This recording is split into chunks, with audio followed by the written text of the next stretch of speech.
Hello बच्चा party, कैसे हैं आप सभी लोग और कैसे चल रही है आपकी पढ़ाई। मुझे उम्मीद है कि आप सभी लोग बहुत अच्छे होंगे और बहुत ही अच्छी तरीके से अपनी पढ़ाई को भी कर रहे होंगे। तो प्यारे बच्चों, आज के इस क्लास में हम लोग पढ़ने वाले हैं क्लास 10 बायोलॉजी का चौथा चैप्टर, जिसका नाम है आनुवंशिकता एवं जैव विकास। ठीक है, ये जो आनुवंशिकता होती है ये क्या होती है, ठीक है, और जो मेंडल थे उन्होंने अपने कितने नियम दिए थे, साथ साथ ये भी पढ़ेंगे कि जो हमारे, ठीक है, लिंग निर्धारण जो होता है वो कैसे होता है, मानव में लिंग निर्धारण कैसे होता है।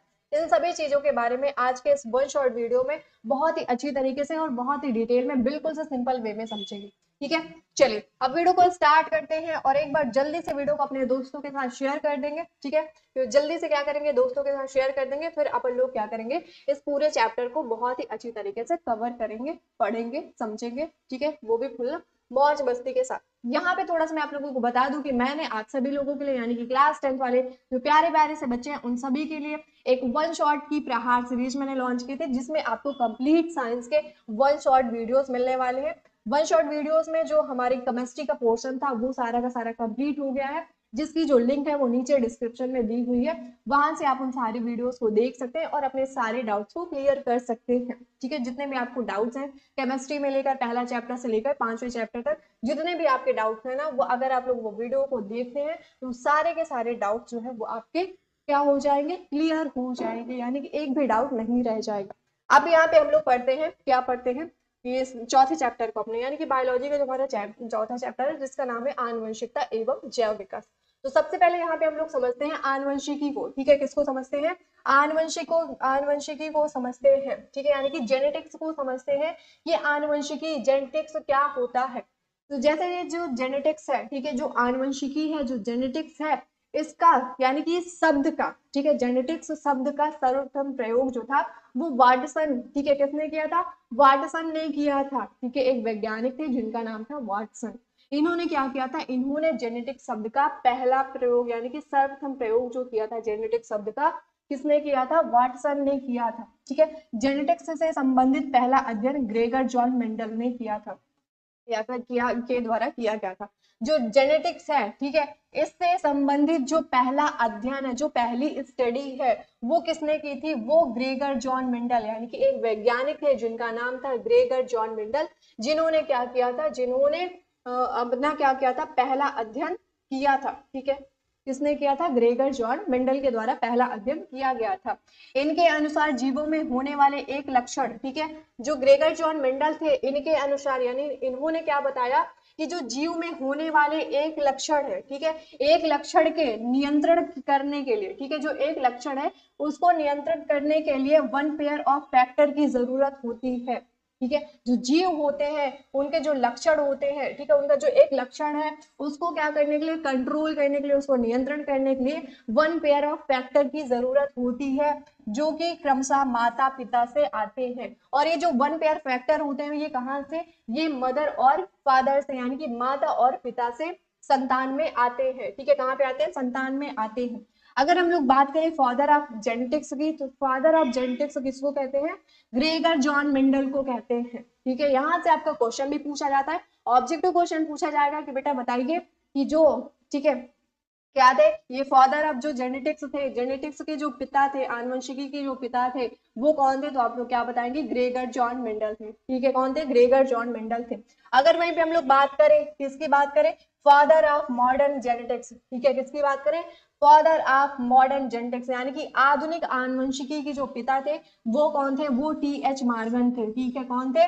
वो टी.एच. मॉर्गन थे। ये दोनों नाम आपको याद रखने, पहला ग्रेगर जॉन मेंडल और दूसरा है टी.एच. मॉर्गन। ठीक है, क्या याद रखना है, ग्रेगर जॉन मेंडल और टी.एच. मॉर्गन आपको याद रखना है। ठीक है, अगला पॉइंट यहाँ पे दिया हुआ है कि मेंडल के अध्ययन के बाद, ठीक है, जो मेंडल जी थे इनके अध्ययन के बाद, इनके स्टडी के बाद क्या है, जॉनसन ने अपने अध्ययन द्वारा बताया। ठीक है, जब मेंडल जो थे, ठीक है, इन्होंने क्या किया, इन्होंने जब अध्ययन कर लिया, स्टडी कर लिया, तो इनके बाद एक और वैज्ञानिक आए जिनका नाम था जॉनसन। इन्होंने क्या किया, इन्होंने अपने अध्ययन द्वारा बताया कि जो फैक्टर होते हैं वो डीएनए पर पाया जाने वाला जीन होता है। ठीक है, जो फैक्टर होते हैं वो कहाँ पे, वो डीएनए पर पाए जाने वाले क्या होते हैं, जीन होते हैं। फिर जीन होता है जिसके द्वारा लक्षणों का निर्धारण होता है, जो जीन होता है उसी के द्वारा क्या होता है, लक्षण जो होते हैं उनका निर्धारण होता है। ठीक है, अर्थात जीन शब्द का सर्वप्रथम या फिर पहला प्रयोग ठीक है। जीन शब्द का जो था, जीन शब्द जो है उसका सबसे पहला प्रयोग जो था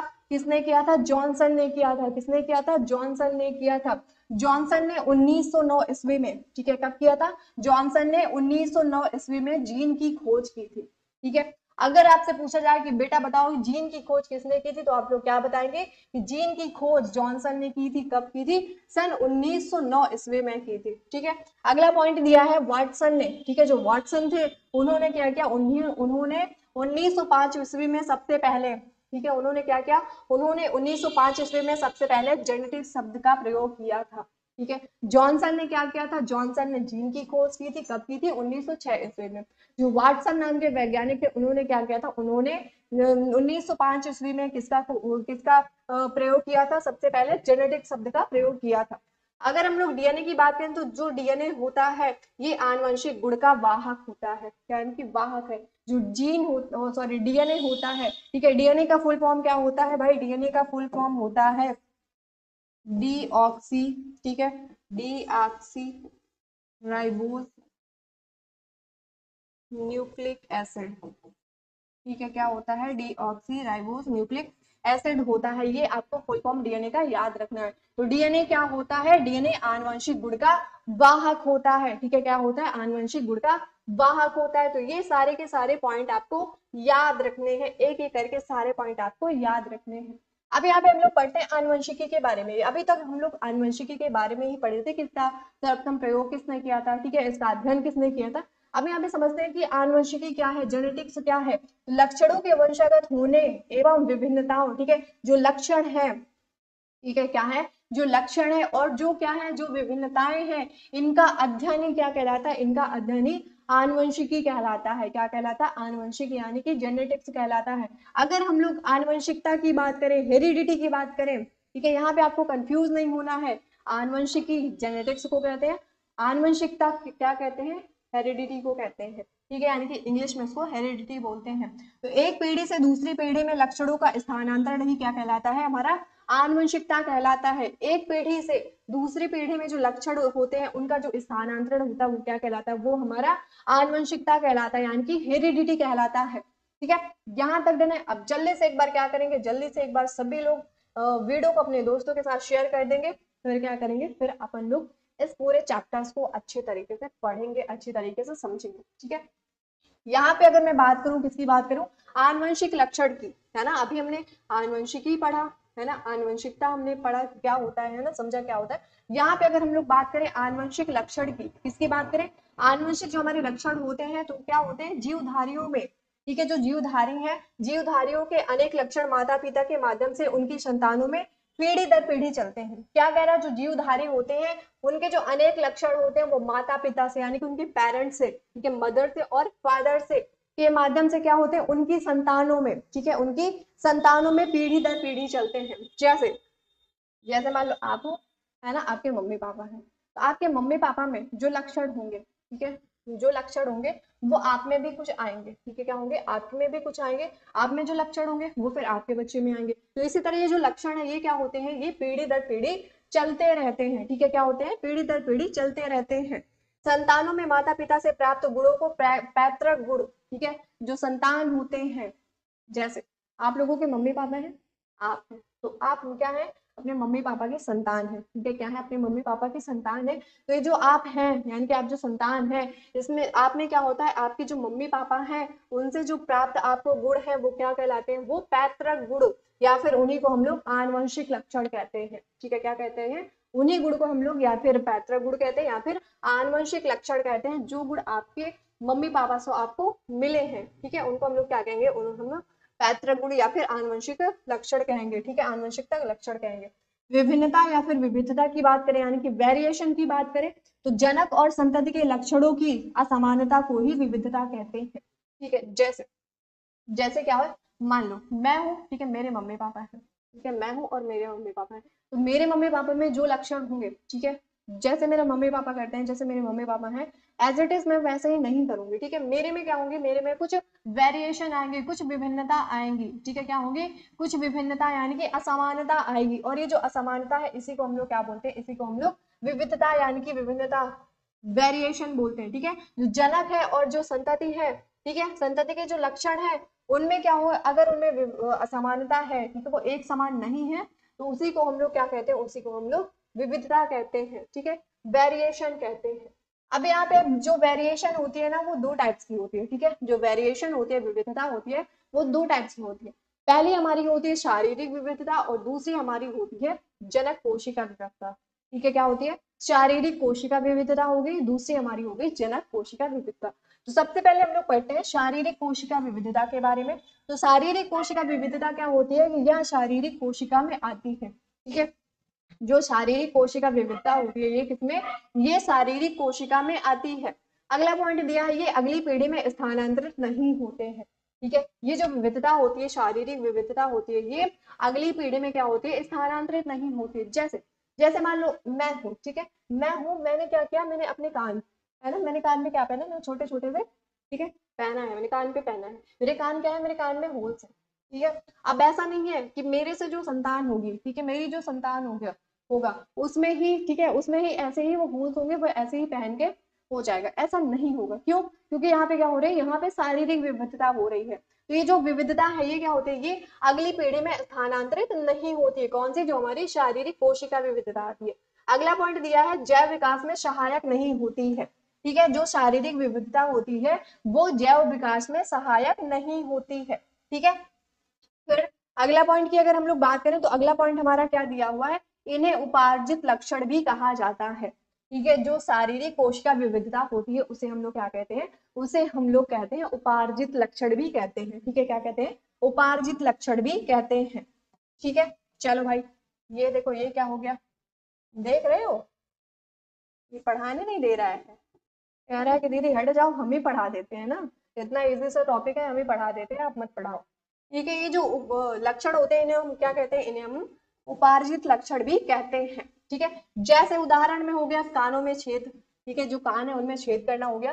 कुत्तों में पूंछ का काटना, ठीक है, कई कुत्ते होते हैं ना उनकी पूंछ काट दी जाती है। तो अब ऐसा तो नहीं है ना कि जो कुत्ता है उसकी पूंछ कटी है, अब जो उससे संतान उत्पन्न होगी उसकी पूंछ कटी होगी, ऐसा नहीं होगा। क्यों, क्योंकि यहाँ पे क्या है, यहाँ पे शारीरिक कोशिका विविधता की बात हो रही है, ठीक है। इसी तरह जैसे मैंने बताया है ना, कान पे मेरे छेद है, लेकिन ऐसा नहीं है कि मेरे जो संतान उत्पन्न होगी उसके भी कान में छेद होगा, नहीं होगा। क्यों, क्योंकि शारीरिक कोशिका विविधता है यहाँ पे, ठीक है। चलो, अब यहाँ पे हम लोग पढ़ते हैं जनन कोशिका विविधता को, ठीक है। क्या पढ़ते हैं, जनन कोशिका विविधता को। तो यह जनन कोशिका में आती है, ठीक है। ये जो विविधता होती है ये किसमें, ये हमारी जनन कोशिका में आती है, किसमें आती है, हमारे जनन कोशिका में आती है। अगला पॉइंट दिया है, ये अगली पीढ़ी में स्थानांतरित होता है, ठीक है। ये जो जनन कोशिका विविधता होती है ये क्या होती है, ये अगली पीढ़ी में यानी कि आने वाली पीढ़ी में क्या होती है, स्थानांतरित होती है, ठीक है। ये जैव विकास में सहायक होती है। जो जनन कोशिका विविधता होती है ये जैव विकास में क्या होती है, सहायक होती है। अगला पॉइंट दिया है, इन्हें आनुवंशिक लक्षण भी कहा जाता है। इनको क्या कहते हैं, इनको आनुवंशिक लक्षण भी कहते हैं। जैसे मानव के बालों का रंग हो गया, है ना, क्या हो गया, मानव के बालों का रंग हो गया। जैसे मान लो आपके मम्मी पापा का जो बालों का कलर है, कि वो कैसा, वो ब्लैक है या फिर ब्राउन है, ठीक है, कोई सा भी है। तो उनसे जो संतान यानी कि आप लोग हैं, आप लोगों के भी बाल का कलर जो होगा वो एज इट इज होगा, ठीक है।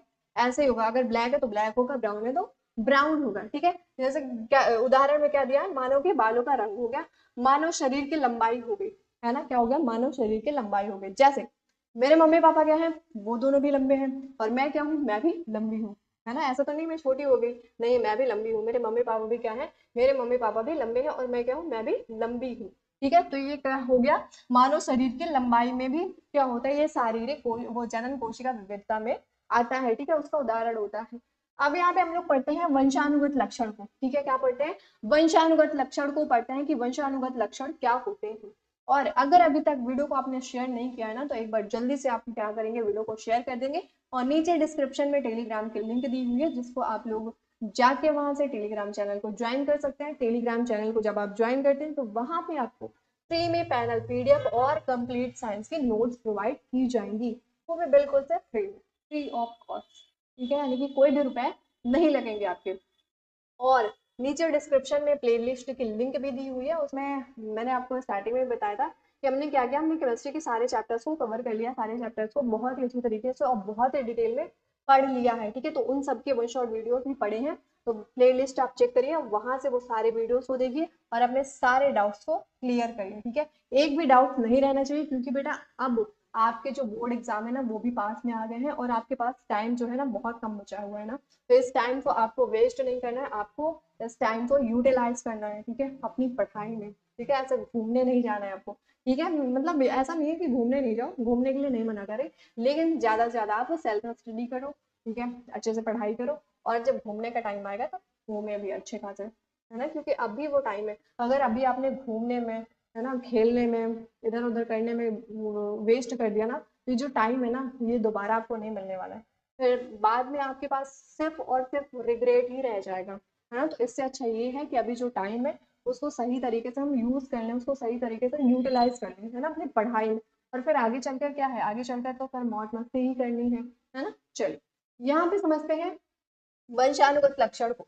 वंशानुगत जो लक्षण होते हैं, सबसे पहले तो हमारे प्रभावी लक्षण आते हैं, ठीक है, कौन से हमारे प्रभावी लक्षण आते हैं, तो अगर हम लोग प्रभावी लक्षण की बात करें तो माता पिता के, ठीक है, माता पिता के वे वंशानुगत लक्षण जो संतान में दिखाई देते हैं प्रभावी लक्षण कहलाते हैं। क्या कह रहा है कि जो प्रभावी लक्षण होते हैं, प्रभावी लक्षण क्या होते हैं, जो माता पिता हैं उनसे जो वंशानुगत लक्षण है, वो लक्षण अगर संतान में दिखाई दे रहा है तो उसको हम लोग प्रभावी लक्षण कहेंगे, ठीक है, क्या कहेंगे उसको हम लोग प्रभावी लक्षण कहेंगे। जैसे जैसे जैसे जैसे यहाँ पे उदाहरण दिया है, एग्जाम्पल दिया है मेंडल के, ठीक है, जो मेंडल जी थे उन्होंने क्या किया था, उन्होंने मटर के पौधे पर क्या किया था, मटर के पेड़ पर अपना प्रयोग किया था, आगे बढ़ेंगे, ठीक है, मेंडल ने अपने कितने नियम दिए थे उन सभी के बारे में पढ़ेंगे, डिटेल में पढ़ेंगे। मेंडल के प्रयोग में लंबा पौधा, ठीक है, मेंडल ने क्या किया था अपने प्रयोग में लंबा पौधा का टी, ठीक है, कैपिटल टी लक्षण, ठीक है, जो मेंडल के प्रयोग थे उसमें लंबा पौधा जो है उसका कैपिटल टी लक्षण प्रभावी लक्षण है, ठीक है, जो कैपिटल टी वाला लक्षण है वो क्या है, वो प्रभावी लक्षण है, और जो अगली पीढ़ी में, ठीक है, अगली पीढ़ी यानी कि F1 पीढ़ी में दिखाई देता है, ठीक है, ये जो टी वाला लक्षण है ये क्या है, ये प्रभावी लक्षण है, जो कहाँ पे, जो F1 पीढ़ी में दिखाई देता है, ठीक है। अगला दिया हमारा अप्रभावी लक्षण, ठीक है, क्या दिया, अप्रभावी लक्षण, माता पिता से, ठीक है, माता पिता से आए वे वंशानुगत लक्षण जो संतान में छिपे रहते हैं, यानी कि वो दिखाई नहीं देते हैं हमें, तो वो लक्षण कौन से कहलाते हैं, वो अप्रभावी लक्षण कहलाते हैं, क्या कहलाते हैं, अप्रभावी लक्षण कहलाते हैं। मम्मी पापा से जो हमें लक्षण मिल रहे हैं अगर वो हमें दिखाई दे रहे हैं, ठीक है, तो वो क्या होंगे, वो प्रभावी लक्षण होंगे, अगर वो नहीं दिखाई दे रहे हैं तो क्या होंगे, वो हमारे अप्रभावी लक्षण होंगे, यानी कि वो छिपे रहेंगे, ठीक है। यहाँ पे इसको, ठीक है, इसको क्या करना है, ये इंपॉर्टेंट है, मतलब आगे के लिए आपके इंपॉर्टेंट है, क्योंकि जब मेंडल के प्रयोग पढ़ेंगे ना तो वहां पे ये बहुत काम आने वाला है, तो इसको आपको ध्यान से सुनना, अच्छी तरीके से समझना है, ठीक है। जीनोटाइप, जीनोटाइप और फिनोटाइप, ठीक है, ये जो जीनोटाइप होता है और ये जो फिनोटाइप होता है ये क्या होता है इसको समझते हैं, ठीक है, जीनोटाइप और फिनोटाइप को समझते हैं। तो सबसे पहले अगर हम लोग बात करें जीनोटाइप की, इसका अर्थ क्या होता है, ठीक है, जीनोटाइप का अर्थ क्या होता है, जीव की वंशानुगत जो आनुवंशिक बनावट होती है, ठीक है, जीव जो होता है उसकी आनुवंशिक जो बनावट होती है उसको हम लोग क्या बोलते हैं, उसको हम लोग जीनोटाइप बोलते हैं। अगर हम लोग फिनोटाइप की बात करें तो जीव की बाहरी या दिखने वाली जो विशेषता होती है उसको हम लोग फिनोटाइप कहते हैं, ठीक है। मान लो जो लक्षण दिख रहा है, ठीक है, जो आप देख पा रहे हैं तो वो क्या होगा, वो आपका फिनोटाइप होगा, लेकिन जो आपको दिखाई नहीं दे रहा वो क्या होगा, वो हमारा जीनोटाइप हो जाएगा। अगर हम लोग निर्भरता की बात करें तो जो जीनोटाइप होता है वो जीन पर निर्भर करता है, किस पर निर्भर करता है, जीन पर निर्भर करता है। अगर फिनोटाइप की बात करें तो जीन प्लस वातावरण दोनों पर निर्भर करता है, ठीक है, जो फिनोटाइप लक्षण होता है वो क्या होता है, वो जीन पर भी और वातावरण दोनों पे निर्भर करता है। अगर हम लोग दृष्टिगोचर की बात करें यानी कि दिखाई देता है कि नहीं देता है, तो जो जीनोटाइप होता है वो नहीं दिखाई देता है, दिखाई नहीं देता है, लेकिन जो फिनोटाइप होता है वो क्या होता है, वो दिखाई देता है, वो लक्षण हमें दिखाई देता है, ठीक है। उदाहरण में जैसे बात करें, ठीक है, कैपिटल टी हो गया, कैपिटल टी हो गया, कैपिटल टी स्मॉल टी हो गया और स्मॉल टी हो गया, ये क्या है, ये हमारे जीनोटाइप है, ठीक है। वहीं पे अगर हम लोग बात करें फिनोटाइप की तो जैसे हमारा ऊंचा या बौना पौधा हो गया, आंखों का रंग हो गया, बालों का रंग हो गया, ठीक है, ऊंचाई हो गई, आवाज हो गई, कुछ बीमारियां हो गई, कुछ निश्चित निश्चित जो व्यवहार हो गया आदि, ये सब हमारे क्या होते हैं, इनको हम क्या करते हैं, इनको हम लोग देख सकते हैं, तो ये वाले क्या होंगे, ये हमारे जीनोटाइप कहलाते हैं, ठीक है। क्या कहलाते हैं हमारे? जीनोटाइप, सॉरी फिनोटाइप कहलाता है। क्या कहलाता है? फिनोटाइप कहलाता है। ठीक है, यहाँ तक डन है।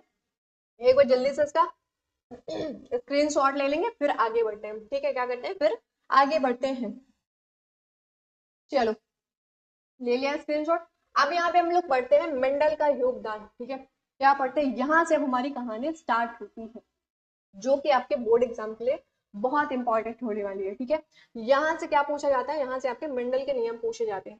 पहला नियम भी पूछा जा सकता है, दूसरा नियम भी पूछा जा सकता है, और आपका तीसरा नियम भी पूछा जा सकता है। तो आपको ध्यान से और मन लगाकर सारी चीजों को समझना है। ठीक है, अगर नहीं समझ आ रहा है तो आपको क्या करना है, आपको नीचे कमेंट सेक्शन में कमेंट करना है, यस दीदी हमें यहाँ पे नहीं समझ आ रहा है। ठीक है, चलो मेंडल का योगदान देखते हैं। ठीक है, तो ये जो मेंडल थे, ठीक है, क्या थे, मेंडल थे। मेंडल का पूरा नाम क्या था, आप लोग मुझे कमेंट सेक्शन में कमेंट करके बताइए कि मेंडल का पूरा नाम क्या था।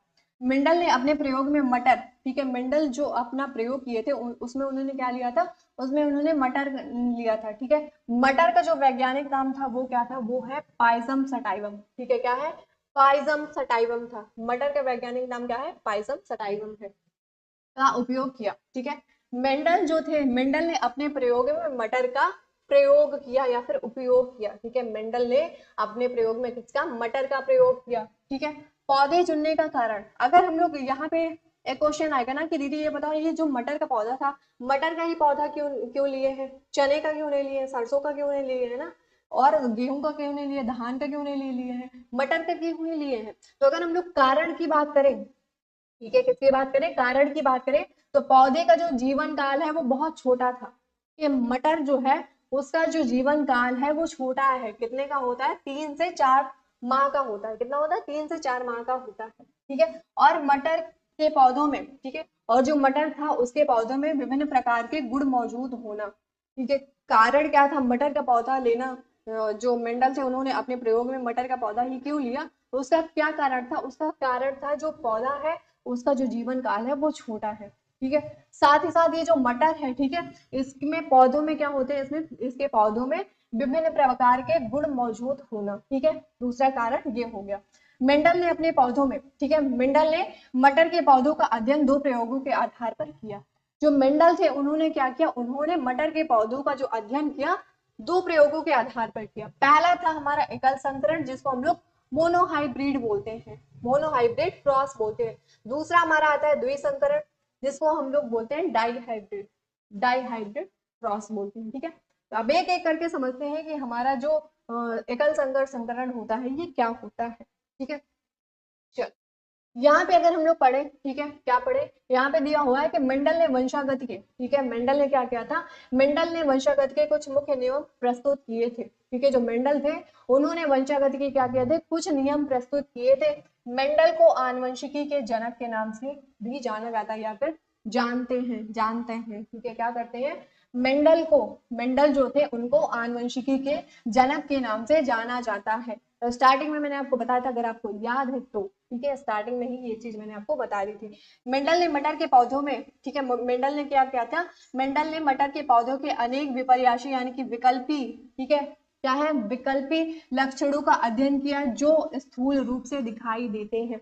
मेंडल ने जब अपना प्रयोग किया तो उसमें उसमें क्या लिया था उन्होंने, मटर का पौधा लिया था। मटर के जो पौधा है उसमें क्या हो, उसमें अनेक विपर्यासी यानी कि विकल्पी जो लक्षण थे उनका अध्ययन किया, जो कि स्थूल रूप से क्या होते हैं, दिखाई देते हैं। क्या होते हैं, जो कि स्थूल रूप से दिखाई देते हैं। जैसे एग्जाम्पल में दिया है, गोल झुर्रीदार हो गया, है ना, जो बीज का आकार था वो गोल हो गया और झुर्रीदार हो गया। ठीक है, लंबा हो गया, ठीक है, पौधा जो था लंबा हो गया, बौना हो गया पौधा, सफेद और बैगनी फूल जो हो गए इत्यादि। ठीक है, ये क्या थे, ये मटर जो था, ठीक है, उसमें ये सारे लक्षण थे। ठीक है, ये क्या थे, ये सारे लक्षण थे। मेंडल ने विभिन्न लक्षणों वाले मटर के पौधों को लिया। ठीक है, मेंडल ने क्या किया, मेंडल ने विभिन्न लक्षणों वाले मटर के पौधों को लिया, जैसे कि लंबे पौधे तथा बौने पौधे से। ठीक है, जो लंबे पौधे हैं और बौने पौधे से क्या किया, इससे प्राप्त संतति पीढ़ी में, ठीक है, इससे प्राप्त संतति पीढ़ी में लंबे एवं बौने पौधे, ठीक है, लंबे और क्या होते हैं, बौने पौधे के प्रतिशत की गणना की। मेंडल ने क्या किया, मेंडल ने क्या किया, विभिन्न लक्षणों वाले मटर के पौधे को ले लिया। जैसे कि लंबे पौधे हो गए और साथ ही साथ क्या हो गए, हमारे बौने पौधे हो गए। अब इन दोनों से जो प्राप्त संतति है, ठीक है, इन दोनों में क्या किया, इन दोनों से क्या किया, क्या क्या, क्रॉस करवाया। ठीक है, जब क्रॉस करवाया तो इससे जो संतति संतति प्राप्त होती है वो क्या है, वो लंबे एवं बौने पौधों के प्रतिशत की फिर क्या की, इन्होंने गणना की। ठीक है, कैसे की, आगे समझते हैं कैसे की। सबसे पहले यहाँ पे देखते हैं कि जो मेंडल थे, मेंडल द्वारा लिए गए मटर के कुल लक्षण, जो मेंडल थे उन्होंने जो मटर के पौधे लिया था उसमें कुल कितने लक्षण थे। ठीक है, अगर लक्षण की बात करें, ठीक है, किसकी बात करें, यहाँ पे लक्षण लिया है, प्रमुख लक्षण हो गया और अप्रमुख लक्षण हो गया, यानी कि रिसेसिव ट्रेड हो गया और एक डोमिनेंट ट्रेड हो गया और कैरेक्टर्स हो गया। ठीक है, तो सबसे पहले बीज का आकार की बात करें, किसकी बात करें, बीज की आकार की बात करें तो जो प्रमुख लक्षण है वो क्या होगा, गोल यानी कि राउंड शेप का हो गया। फिर हो गया जो अप्रमुख लक्षण है वो कौन सा हो गया, वो हमारा झुर्रीदार हो गया। फिर बीज का रंग आता है, बीज का रंग क्या हो गया, पीला हो गया और हरा हो गया। ठीक है, क्या हो गया, पीला और हरा हो गया। फिर वहीं पे अगर फूल का रंग की बात करें तो बैगनी हो गया और सफेद हो गया। ठीक है, यानी कि वायलेट और व्हाइट हो गया। अगर फली का आकार देखें तो फूली हुई हो गई और सिकड़ी हुई हो गई। ठीक है, फूली हुई और सिकड़ी हुई हो गई। वहीं पे अगर फली का रंग देखें तो हरा हो गया और पीला हो गया। फली का जो रंग था वो क्या था, वो हरा और पीला था। फिर पुष्प का अगर स्थान देखें तो अच्छी हो गया, यानी कि एक्सियल हो गया और शीर्षस्थ हो गया, यानी कि टर्मिनल हो गया। ठीक है, वहीं पे अगर तने की लंबाई की बात करें तो लंबा हो गया और बौना हो गया। ठीक है, क्या हो गया, लंबा और बौना हो गया, यानी कि टाल और ड्रॉप हो गया। ठीक है, तो एक बार जल्दी से क्या करेंगे, इसका स्क्रीनशॉट लेंगे, फिर अपन लोग आगे बढ़ते हैं। ये सारी चीजें आपको याद होनी चाहिए। ठीक है, क्या होनी चाहिए, ये आपको याद होनी चाहिए। चलो, अब यहाँ पे पढ़ते हैं एकल संकरण के बारे में, यानी कि मोनोहाइब्रिड के बारे में पढ़ते हैं। ठीक है, किसके बारे में, मोनोहाइब्रिड क्रॉस के बारे में पढ़ते हैं। तो मोनोहाइब्रिड जो क्रॉस होता है मटर के दो पौधों के, ठीक है, जो मटर थे उसके दो पौधों के एक जोड़ी विकल्पी लक्षणों के मध्य क्रॉस, जो मतलब मध्य में जो क्रॉस होता है उसको हम लोग क्या बोलते हैं, संकरण को, जो क्रॉस होता है संकरण होता है। ठीक है, मध्य संकरण। ठीक है, मध्य संकरण को एकल संकरण कहा जाता है। क्या कह रहे हैं, जो मेंडल थे उन्होंने क्या किया, उन्होंने मटर के पौधे के, ठीक है, दो विपरीत लक्षण ले लिए। क्या किया, दो विपरीत लक्षण ले लिया और उनको क्या किया, उनको क्रॉस करवा दिया। उनके बीच में क्या किया, उनके बीच में क्रॉस करवा दिया। तो इसी को हम लोग क्या बोलते हैं, इसी को हम लोग संकरण बोलते हैं, एकल संकरण बोलते हैं। जैसे लंबे पौधे तथा बौने पौधे के मध्य संकरण। ठीक है, मेंडल ने क्या किया, मेंडल ने एक लंबा पौधा ले लिया और एक बौना पौधा ले लिया। चलो, लंबे के लिए क्या करते हैं, टीटी यूज करते हैं और बौने के लिए क्या करते हैं, स्मॉल टी स्मॉल टी। ठीक है, लंबे के लिए क्या करते हैं, कैपिटल टी और कैपिटल टी, और बौने के लिए स्मॉल टी और स्मॉल टी करते हैं। अब इन दोनों के बीच में क्या करवाएंगे, इन दोनों के बीच में क्या करवाएंगे, क्रॉस करवाएंगे। ठीक है, क्या करवाएंगे, इन दोनों के बीच में हम लोग क्रॉस करवा देंगे। ठीक है, क्या करवा देंगे, क्रॉस करवा देंगे। तो सबसे पहले देखो, ये टी हो गया, टी हो गया। ठीक है, इसका भी क्या हो गया, टी हो गया और टी हो गया, सॉरी स्मॉल टी और स्मॉल टी हो गया। चलो क्रॉस करवाओ भाई इसका। अब ये वाला टी क्या करेगा, इस स्मॉल टी से क्रॉस करेगा तो कैपिटल टी स्मॉल टी आ गया। ठीक है, क्या आ गया, कैपिटल टी और स्मॉल टी आ गया। ठीक है, क्या आ गया, कैपिटल टी और स्मॉल टी आ गया। अब फिर ये वाला टी क्या करेगा, इस वाले टी से क्रॉस करेगा तो कैपिटल टी और स्मॉल टी फिर से आ गया।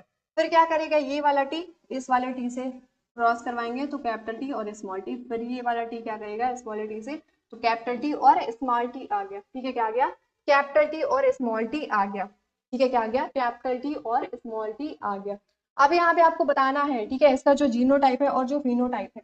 ठीक है, क्या बताना है, जीनोटाइप और फिनोटाइप इसका बताना है। तो यहाँ पे आपको क्या दिख रहा है, capital T small T, capital T small T, capital T small T और कैपिटल टी और स्मॉल टी ही दिख रहा है। ठीक है, क्या दिख रहा है, कैपिटल टी स्मॉल टी और कैपिटल टी स्मॉल टी ही दिख रहा है। ठीक है, तो इसको जो इसका जो जीनोटाइप होगा, ठीक है, क्या होगा, इसका जो जीनोटाइप होगा, जीनोटाइप और इसका फेनोटाइप हो गया। ठीक है, क्या हो गया, इसका फेनोटाइप हो गया,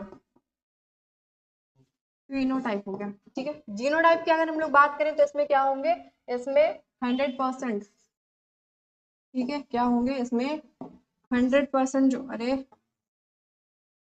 100% जो हो जाएंगे, क्या हो जाएंगे, 100% हमारे हो जाएंगे भाई, क्या हो जाएंगे, 100% हमारे हो जाएंगे संकर लंबे पौधे। ठीक है, क्या हो जाएंगे, संकर लंबे,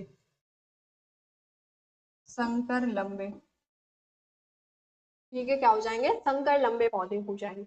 और वहीं पे अगर हम लोग फिनोटाइप की बात करें, ठीक है, किसकी बात करें, फिनोटाइप की बात करें, तो इसमें क्या हो जाएंगे, इसमें भी 100% क्या हो जाएंगे, लंबे पौधे। ठीक है, क्या हो जाएंगे, लंबे पौधे हो जाएंगे। ठीक है, क्या हो जाएंगे, लंबे पौधे हो जाएंगे। जीनोटाइप क्या होता है, ठीक है, जीनोटाइप क्या होता है, इसमें जो लक्षण दिखाई नहीं देते, ठीक है। और ये जो फिनोटाइप होते हैं, इसमें क्या होता है, इसमें हम लक्षण को देख सकते हैं।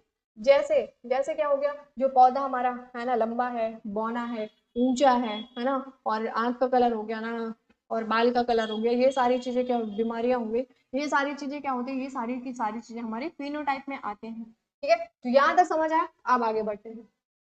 अब यहाँ पे हम लोग पढ़ते हैं मेंडल के नियम के बारे में, ठीक है, तो इसके बारे में, मेंडल के नियम के बारे में पढ़ते हैं।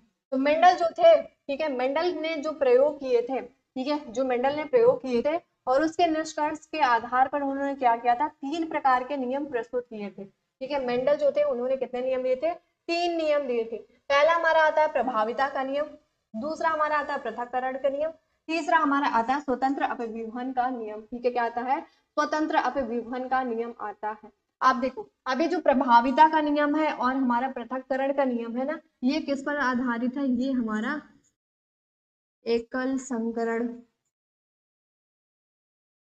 ठीक है, किसमें, एकल संकरण पर आधारित है। अगर हम लोग तीसरे नियम की बात करें, किसकी बात करें, तीसरे नियम की अगर हम लोग बात करें, तो ये हमारा किस पे, ये हमारा द्विसंकर, द्विसंकर संकरण पर आधारित है। ठीक है, किस पे आधारित है, द्विसंकर संकरण पर आधारित है। ठीक है, तो अब इन तीनों नियम को एक एक करके अच्छी तरीके से समझते हैं कि हमारा सबसे पहले जो प्रभाविता का नियम होता है क्या होता है, पृथक्करण का नियम क्या होता है, इसमें क्या क्या चीजें होती हैं, फिर हमारा स्वतंत्र अभिव्यूहन का जो नियम होता है वो क्या होता है। तो सबसे पहले बात करते हैं प्रभाविता का नियम, यानी कि लॉ ऑफ डोमिनेंस के बारे में बात करते हैं। तो जो प्रभाविता का नियम क्या होता है कि जब दो शुद्ध, ठीक है, जब क्या करते हैं, जब दो शुद्ध यानी कि समयुग्मजी लंबे व बौने पौधों के बीच संकरण कराया जाता है, ठीक है, जब क्या करते हैं, जब दो शुद्ध लंबे और बौने पौधों के बीच में क्या करते हैं, क्रॉस यानी कि संकरण कराया जाता है, तो F1 पीढ़ी में, ठीक है, तो क्या होता है, F1 पीढ़ी यानी कि F1 जनरेशन में सारे पौधे लंबे प्राप्त होते हैं, सारे पौधे क्या होते हैं, लंबे प्राप्त होते हैं। अर्थात जो लक्षण पहली पीढ़ी में प्रभावित हुआ, ठीक है, जो लक्षण पहली पीढ़ी में क्या हुआ, प्रभावित हुआ, उसे प्रभावी लक्षण कह देते हैं। ठीक है, उसको क्या कहेंगे, जो पहली पीढ़ी में यानी कि F1 पीढ़ी में जो लक्षण दिख रहा है, प्रभावी हो रहा है, उसको हम लोग प्रभावी लक्षण कहेंगे। जबकि जो लक्षण प्रदर्शित नहीं हुआ उसे अप्रभावी लक्षण कहते हैं। जो लक्षण नहीं दिख रहा है उसको हम लोग क्या कहेंगे, उसको हम लोग अप्रभावी लक्षण कहेंगे, क्योंकि F1 पीढ़ी में प्रभावी लक्षण प्रदर्शित होता है, अतः इस नियम को प्रभाविता का नियम कहते हैं। क्या कह रहा है, प्रभाविता का जो नियम होता है, इसमें मेंडल जो थे उन्होंने क्या किया, उन्होंने शुद्ध लंबे और शुद्ध बौने पौधों को क्या किया, ठीक है, उन्होंने क्या किया, उन्होंने दो शुद्ध, ठीक है, दो क्या किया, दो शुद्ध यानी कि समयुग्मजी लंबे और बौने पौधों के बीच में क्या कर दिया, क्रॉस करवा दिया। ठीक है, जब क्रॉस करवाया तो जो F1 पीढ़ी थी, यानी कि जो F1 जनरेशन थी, उसमें जो पौधे मिले वो सारे के सारे कौन से, सारे के सारे लंबे पौधे प्राप्त हुए, यानी कि टॉल वाले पौधे हमें मिले। अर्थात जो लक्षण पहली पीढ़ी में दिखाई दे रहे हैं, प्रदर्शित हो रहा है, उसको हम लोग क्या बोल देते हैं, उसको हम लोग प्रभावी लक्षण कह देते हैं। जबकि जो लक्षण प्रदर्शित नहीं हो रहा है उसको हम लोग अप्रभावी लक्षण कह देते हैं, क्योंकि जो हमारी F1 जनरेशन है उसमें प्रभावी लक्षण प्रभावी क्या हुए, प्रदर्शित हुए। ठीक है, जो हमारे प्रभावी लक्षण है वो क्या थे, वो प्रदर्शित हुए, अतः इस नियम को ही हम लोग क्या बोल देते हैं, प्रभाविता का नियम बोल देते हैं। ठीक है, क्या बोल देते हैं, प्रभाविता का नियम बोल देते हैं।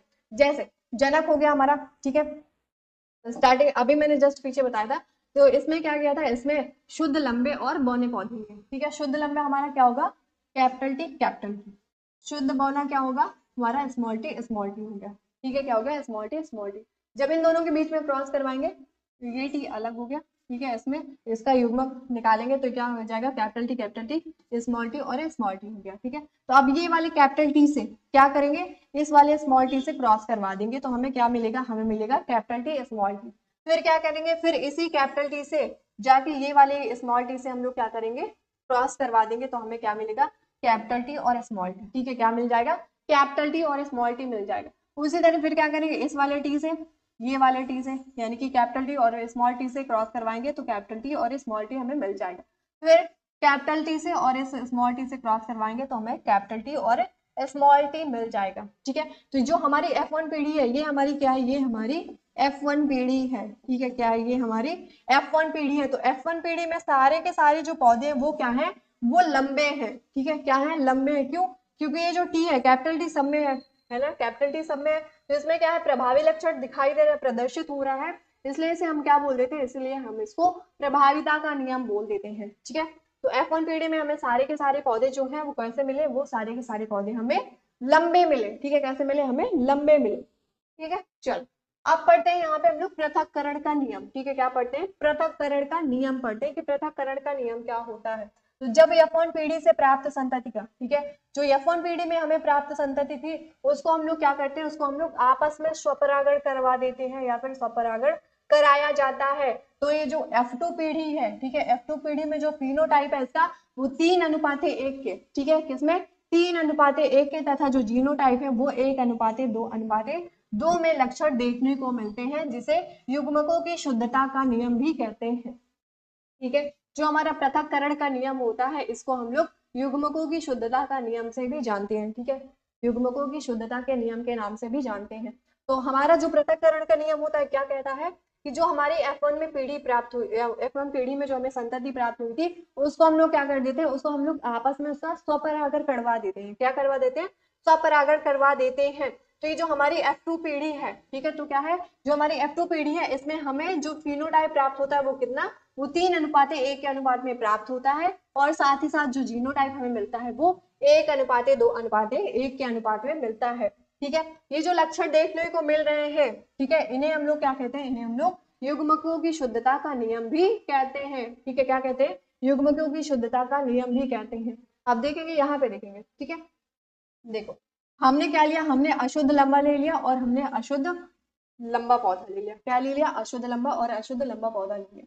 अब इन दोनों में क्या होगा, अर्धसूत्रीय विभाजन हो गया। तो ये कैपिटल टी और ये स्मॉल टी, कैपिटल टी और ये स्मॉल टी। ठीक है, यहाँ पे क्या है, capital T, small T, capital T और स्मॉल टी। ठीक है, अब देखो अब क्या हो रहा है जी।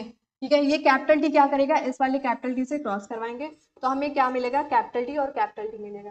फिर इस वाले कैपिटल टी से हम लोग क्या करेंगे, इस स्मॉल टी से क्रॉस करवाएंगे तो हमें कैपिटल टी और स्मॉल टी मिल जाएगा। ठीक है, फिर क्या करेंगे, ठीक है, फिर क्या करेंगे, इस स्मॉल टी से, ठीक है, इस स्मॉल टी से क्या करेंगे, इस कैपिटल वाली टी से क्रॉस करवा देंगे तो हमें क्या मिलेगा, कैपिटल टी और स्मॉल टी।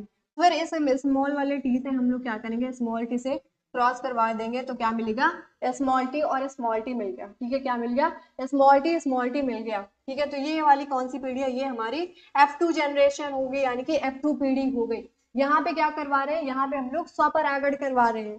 क्यों करवा रहे हैं, देखो जो हमने पृथक्करण का नियम पढ़ा था, सॉरी प्रभाविता का नियम पढ़ा था, तो उसमें जो F1 पीढ़ी में जो हमें संतति प्राप्त हुई थी उसी को हम लोग क्या करेंगे, उसी को उठा के हम लोग पृथक्करण के नियम में क्या करेंगे, उसका स्वपरागण करवा देंगे। ठीक है, जब स्वपरागण करवाएंगे तो वहां पे हमें क्या मिलेगी, F2 पीढ़ी मिलेगी जिसमें हमें शुद्ध लंबा, अशुद्ध लंबा, अशुद्ध लंबा और बौना पौधा मिलेगा। यानी कि capital T capital T, capital T small T, capital T small T और स्मॉल टी क्या मिलता है हमें, F2 पीढ़ी में मिलता है, जिसमें शुद्ध लंबा हो गया। कैपिटल टी अगर कैपिटल टी है तो वो क्या है, वो हमारा शुद्ध लंबा है। लेकिन यहाँ पे क्या है, एक कैपिटल टी है और एक हमारी स्मॉल टी है, तो ये हमारा अशुद्ध लंबा हो गया। इसी तरह ये वाला भी हमारा अशुद्ध लंबा हो गया और स्मॉल टी क्या हमारा बौना पौधा हो गया। ठीक है, अगर हम लोग इसके जीनोटाइप सॉरी फिनोटाइप की बात करें, ठीक है, किसकी बात करें, हम लोग फिनोटाइप की बात करें। ठीक है, फिनोटाइप की बात करें तो फिनोटाइप हमें कितना दिख रहा है, यानी कि हमें लंबे कितने दिख रहे हैं, लंबे हमें 3 पौधे दिख रहे हैं। ठीक है, कितने दिख रहे हैं, 3 दिख रहे हैं। तो इसका फिनोटाइप क्या होगा, फिनोटाइप इसका क्या होगा, 3:1। ठीक है, क्यों, क्योंकि इसमें देखो लंबे पौधे हमें कितने दिख रहे हैं, 3 दिख रहे हैं, है ना, शुद्ध नहीं, शुद्ध और अशुद्ध नहीं देखना है आपको, सिर्फ लंबा देखना है। लंबे पौधे कितने हैं आपके, 3 है। ठीक है, तो यहाँ पे हमने क्या लिख दिया, 3 लिख दिया। और हमारा बौना पौधा कितना है, 1 है, तो हमने यहाँ पे क्या लिख दिया, हमने यहाँ पे 1 लिख दिया। तो इसका फिनोटाइप क्या हो जाएगा, 3:1 हो जाएगा। अगर वहीं पे हम लोग क्या बात करें, अगर हम लोग जीनोटाइप की बात करें, किसकी बात करें, जीनोटाइप की बात करें, तो इसमें क्या होगा, एक हमारा शुद्ध लंबा है। ठीक है, यहाँ पे हमने 1 लिख दिया। ठीक है, क्या लिख दिया, 1 लिख दिया। हमारा अशुद्ध लंबा पौधा कितना है, 2 है, कितने हैं, 2 है, तो हमने यहाँ पे 2 लिख दिया। और हमारा बौना पौधा कितना है, 1 है। तो जीनोटाइप हमें कितना मिलेगा, जीनोटाइप हमें मिलेगा 1:2:1 के अनुपात में मिलेगा। ठीक है, कितना मिलेगा? 1:2:1 के अनुपात में मिलेगा। जल्दी से इसका स्क्रीनशॉट लेंगे, फिर आगे बढ़ते हैं। ठीक है, फिर क्या करते हैं, फिर आगे बढ़ते हैं। हो गया? चलो चलो भाई, चलो चलो चलो चलो चलो। देखो सेम चीज यहाँ पे भी दी हुई है। ठीक है, जो जस्ट मैंने पीछे आपको बताया था सेम चीज यहाँ पे भी दी हुई है। तो एक बार इसको भी आप लोग देख सकते हैं। ठीक है, क्या कहते हैं, हमने यहाँ पे ले लिया। ठीक है, क्या ले लिया हमने? कैपिटल टी और कैपिटल टी ले लिया, स्मॉल टी और स्मॉल टी ले लिया। ठीक है, दोनों में क्रॉस करवाएंगे, क्या होगा? Capital T, small T, capital T और स्मॉल टी हो गया। ठीक है, फिर हम लोग क्या करेंगे, फिर हमें जो मिलेगा ये capital T capital T, capital T small T, capital T small T और ये स्मॉल टी मिलेगा। ठीक है, जीनोटाइप इसका क्या होगा? 1:2:1 के अनुपात में हो जाएगा। फिनोटाइप इसका क्या होगा? 3:1 हो जाएगा। ठीक है, क्या हो जाएगा? 3:1 हो जाएगा। यहाँ तक डन है? चलिए, यहाँ तक डन है ना? डन है, आगे बढ़ते हैं। अब यहाँ पे हम लोग पढ़ते हैं स्वतंत्र अपव्यूहन का नियम। ठीक है, जो मेंडल का तीसरा नियम था वो कौन सा था? स्वतंत्र अपव्यूहन का नियम था। ठीक है, याद है? स्वतंत्र अपव्यूहन का नियम था। तो यहाँ पे देखते हैं कि स्वतंत्र अपव्यूहन का नियम क्या होता है। जब दो या दो से अधिक, ठीक है, क्या करते हैं, जब दो या दो से अधिक, ठीक है, जब दो या फिर दो से अधिक लक्षणों के जीन युग्मक, ठीक है, जो जीन युग्मक है, जो गैमेट है, गैमेट के निर्माण, ठीक है, गैमेट निर्माण के दौरान एक दूसरे से स्वतंत्र रूप से अलग होते हैं तो एक लक्षण, ठीक है, तो एक लक्षण की क्या होती है? वंशानुगत, दूसरे लक्षण की क्या होती है? वंशानुगत को प्रभावित नहीं करती है। यह नियम जो होता है वो द्विसंकर क्रॉस यानी कि संकरण के संदर्भ में समझा जा सकता है, जहां प्रत्येक जोड़ी क्या होता है? प्रत्येक जोड़ी लक्षणों का अलगाव दूसरे से क्या होता है? स्वतंत्र होता है। इसके परिणाम स्वरूप क्या होता है? जो F2 पीढ़ी है हमारी, F2 जनरेशन जो है, उसमें फिनोटाइप का जो अनुपात है वो 9:3:3:1 के अनुपात में प्राप्त होता है। ठीक है, देखो यहाँ पे समझते हैं। ठीक है, मेंडल का जो तीसरा नियम था वो क्या था? स्वतंत्र अपव्यूहन का नियम था। ठीक है, तो इसमें इन्होंने क्या किया था? जो मेंडल जी थे ना, उन्होंने क्या किया? उन्होंने दो विपरीत जोड़ी वाले लक्षण लिए। ठीक है, क्या किया उन्होंने? दो दो जोड़ी विपरीत लक्षण, ठीक है, क्या क्या? दो जोड़ी विपरीत लक्षण लिए, जिसमें से, ठीक है, अभी जो दो जोड़ी विपरीत लक्षण लिए थे इनमें से क्या क्या था? सबसे पहले तो क्या था? बीज का आकार हो गया। ठीक है, क्या हो गया? बीज का आकार। अगर हम लोग बीज का आकार देखें, ठीक है, बीज का आकार, तो बीज का जो आकार था वो कैसा था? बीज का जो आकार था ना, इन्होंने दो जोड़ी विपरीत लक्षण लिए थे, तो पहला क्या लिया? पहले इन्होंने लिया बीज का आकार। ठीक है, क्या लिया? पहले इन्होंने लिया बीज का आकार। तो जो बीज का आकार था वो क्या था? वो गोल था। ठीक है, क्या था? गोल था। ठीक है, जब गोल इन्होंने लिया, ठीक है, बीज का जो आकार था वो गोल था, तो गोल के लिए क्या किया? आर ले लिया। ठीक है, और फिर इन्होंने लिया झुर्रीदार। ठीक है, क्या लिया? झुर्रीदार ले लिया।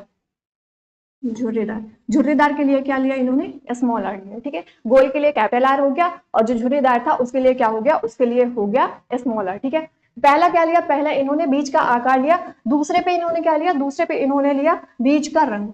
ठीक है, क्या लिया? बीज का रंग। अब बीज का रंग क्या था? है ना, आकार तो हमें पता चल गया, लेकिन रंग को देखते हैं। ठीक है, तो रंग में इन्होंने क्या लिया? ठीक है, रंग में क्या लिया? इन्होंने लिया पीला। ठीक है, क्या लिया? पीला। पीला के लिए क्या यूज किया? Capital Y. ठीक है, क्या यूज किया? Capital Y. वहीं पे अगर हम लोग हरा की बात करें तो हरा के लिए इन्होंने क्या लिया? स्मॉल वाई लिया। ठीक है, क्या लिया? स्मॉल वाई लिया। तो दो विपरीत जोड़ी वाले लक्षण लिए। पहला क्या था? पहला था बीज का आकार हो गया, और दूसरा हो गया बीज का रंग। बीज का जो आकार था उसमें गोल लिया और झुर्रीदार लिया। गोल के लिए कैपिटल आर और झुर्रीदार के लिए क्या लिया? स्मॉल आर ले लिया।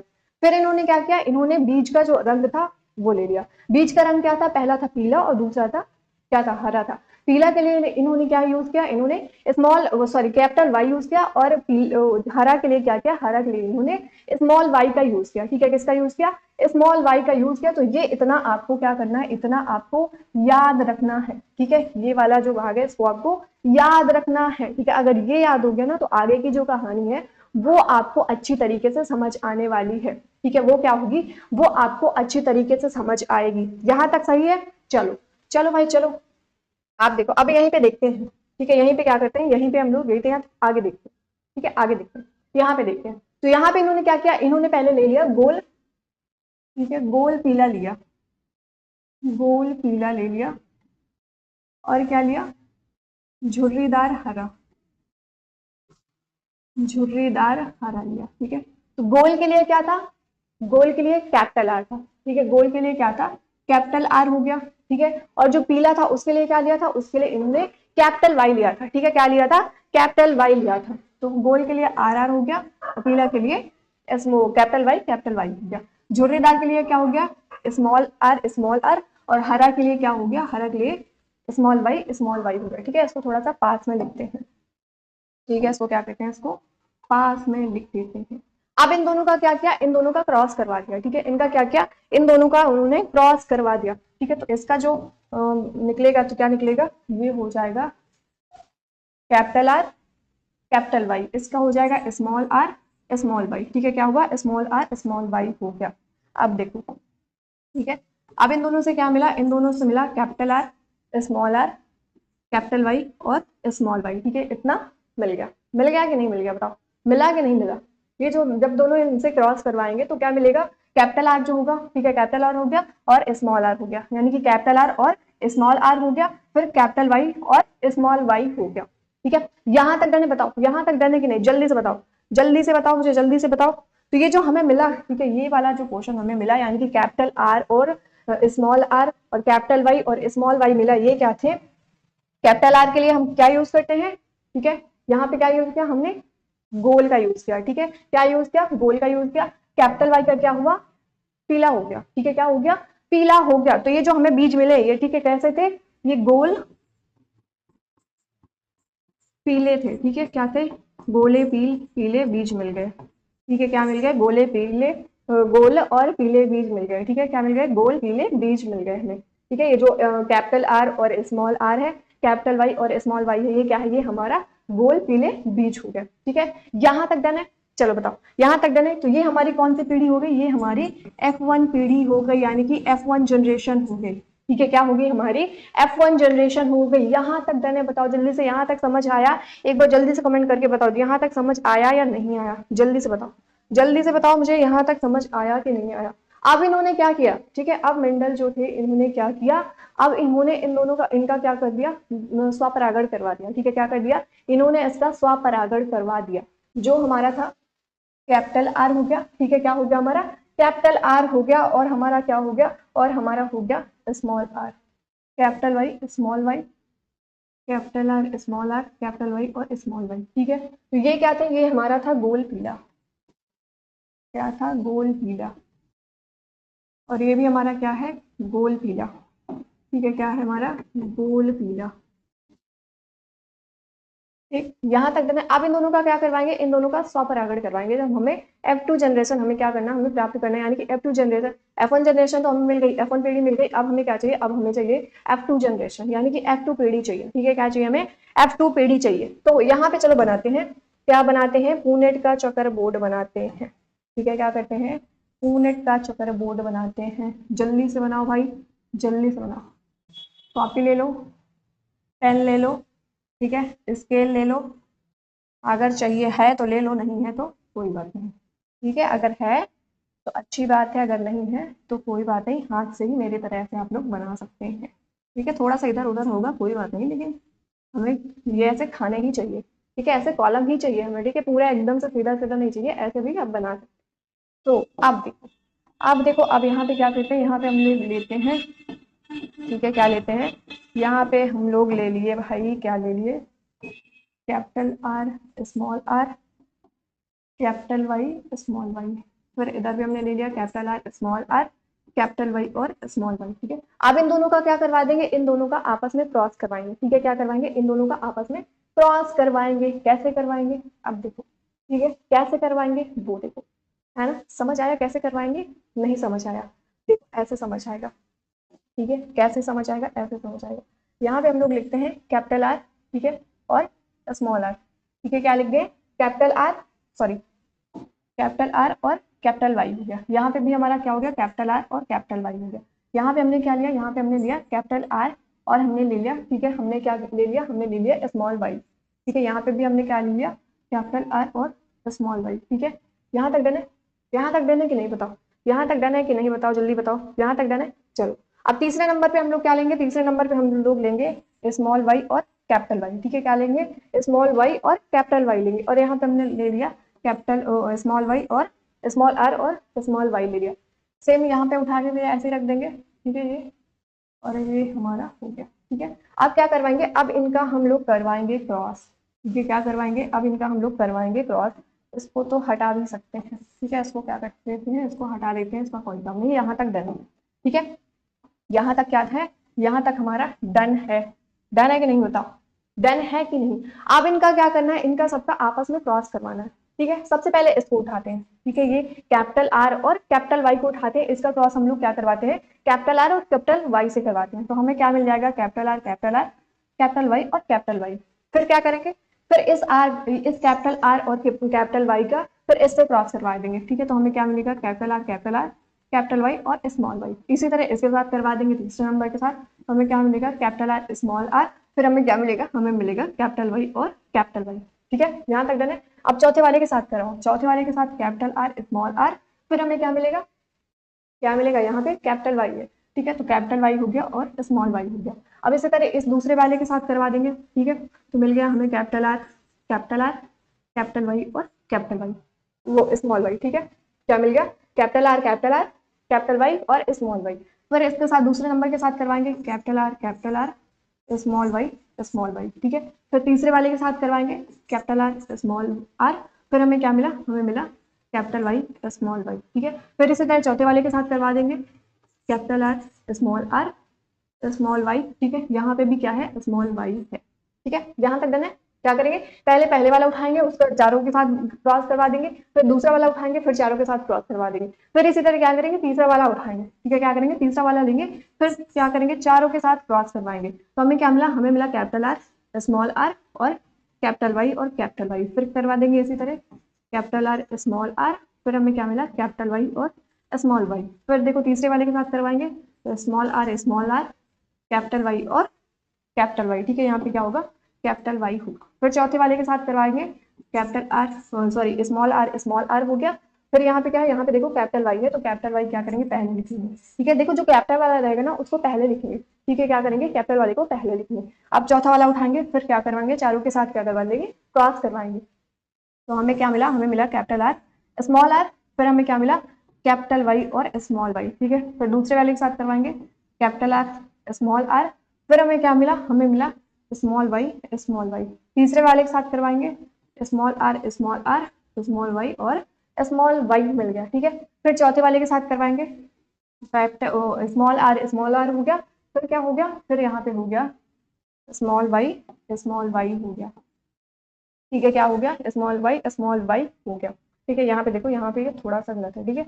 यहाँ पे क्या होगा, यहाँ पे कैपिटल वाई होगा, ठीक है। क्या होगा, क्या कर रहे हो भाई आप लोग, बता भी नहीं रहे हो, है ना, क्या कर रहे हो आप लोग, बता भी नहीं रहे हो, ठीक है। तो यहाँ तक डन है, यहाँ तक समझ आया कि नहीं आया, बताओ जल्दी से बताओ, यहाँ तक समझ आया कि नहीं आया।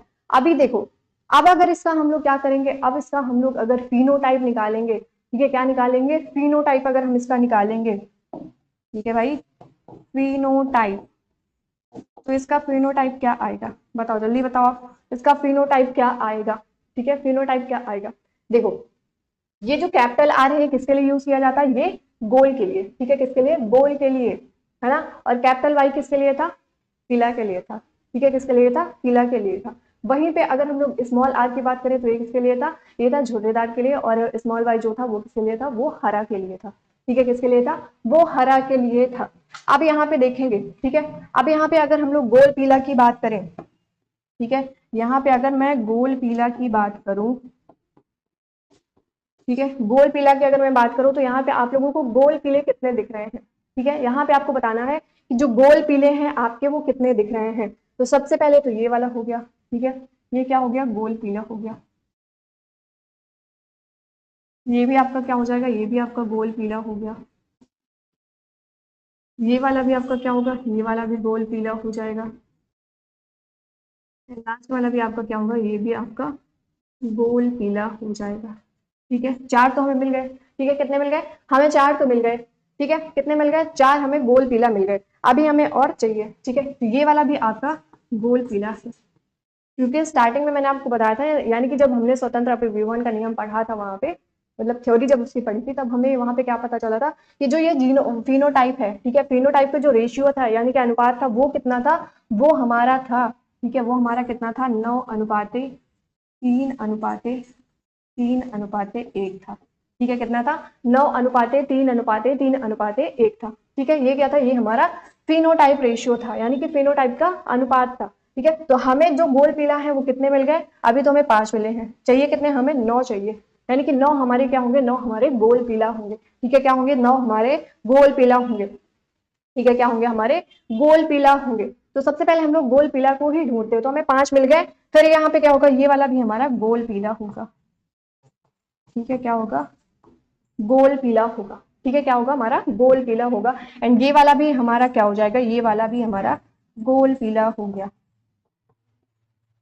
ठीक है, क्या हो गया, हमारा गोल पीला हो गया, ठीक। यहां तक डन है कि नहीं, बताओ जल्दी बताओ, यहां तक डन है या नहीं, यहां तक डन है कि नहीं, कितने हो गए हमारे गोल पीला, कितना हो गया बताओ, 1 2 3 4 5 6 7, ठीक है, कितने हो गए, 1 2 3 4 5 6 7, कितने हो गए, 7 हो गए, ठीक है, कितने हो गए, 7 हो गए। ये वाला भी हमारा क्या है, ये वाला भी हमारा गोल पीला है, गोल पीला है, गोल के लिए क्या है, कैपिटल आर, पीला के लिए क्या है, कैपिटल वाई, कैपिटल आर और कैपिटल वाई दोनों है, तो यहाँ पे क्या हो जाएगा, यहाँ पे हमारा गोल पीला हो जाएगा, ठीक है। अब कितने हुए, 1 2 3 4 5 6 7 8, ठीक है, कितने हो गए, 8 हो गए, ठीक है, कितने हो गए, 8 हो गए। अब बताओ एक और ढूंढो, जल्दी से ढूंढो एक और कहाँ है, ठीक है, जल्दी से ढूंढो कि एक और कहाँ है, तो ये वाला भी हमारा क्या है, ये वाला भी हमारा गोल पीला है, ठीक है, क्या है, ये वाला भी हमारा गोल पीला है, क्यों, क्योंकि यहाँ पे देखो कैपिटल आर और कैपिटल वाई दोनों है, ठीक है, कैपिटल आर और कैपिटल वाई दोनों है,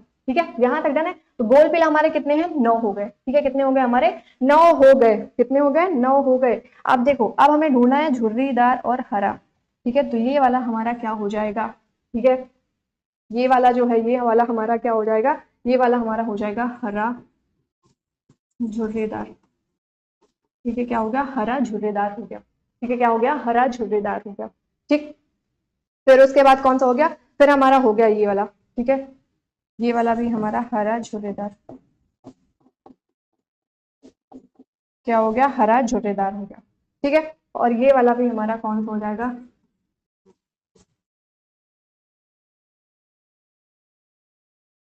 ठीक है, यहां तक डन है, यहां तक डन है कि नहीं बताओ, यहां तक डन है या नहीं, यहां तक डन है या नहीं, ठीक है, बताओ जल्दी बताओ, जल्दी बताओ, जल्दी बताओ, जल्दी बताओ, यहां तक आपका डन है या नहीं, बताओ। अगर डन है तो फिर आगे बढ़ते हैं, ठीक है, फिर क्या करते हैं, फिर अपन लोग आगे बढ़ते हैं, ठीक है, फिर अपन लोग क्या करते हैं, फिर अपन लोग आगे बढ़ते हैं, ठीक है। यहाँ पे देखो, यहाँ पे देखो, यहाँ पे क्या है, ये यहाँ पे गलत है, ठीक है, ये यहाँ पे क्या है, ये यहाँ पे गलत है,